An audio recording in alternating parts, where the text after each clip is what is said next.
Yodingizda bo'lsa, Ajr Yandex Pro taksoparki o'z haydovchilariga Spark avtomobilini sovg'a qilib qo'ygan edi. Nihoyat bugun shu Spark avtomobilini o'z egasiga topshirish marosimi bo'ldi. Spark avtomobili g'olibiga esa tantanali ravishda go'zal duolar bilan kalit hamda texpasport nomerlar barchasi topshirildi. Spark avtomobilidan tashqari 40 dan ortiq qimmatbaho sovg'alar ham o'ynalgan bo'lib, ularni ham o'z egalariga topshirildi. Hozirda Ajr Yandex Pro'ni respublika bo'yicha 20 dan ortiq ofislari bo'lib, u yerdagi menejerlar 24 ga 7 siz uchun xizmat qilishadi. Agar siz ham shunaqangi ishonch va bonuslari o'z vaqtida beriladigan taksopark qidirayotgan bo'lsangiz, pastda ko'rsatilgan raqamlarga va akkauntga murojaat qilishingiz mumkin. Endi esa Spark g'olibidan taksopark haqida fikrlarini so'rab ko'ramiz. Assalomu alaykum, hurmatli hamkasblar. Mana Ajr taksoparkida 1,5 yildan mobaynida ishlayotgan bo'lsa, mana shu Spark avtomobili bosh sovrin bo'lib qo'yilgandi.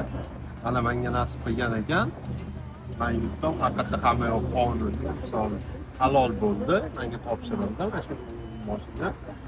Ajr taksoparkini xo'jayinlardan va boshqalardan minnatdorman. Xohlasa bundan yaxshi natijalarga erishamiz, harakat qilamiz.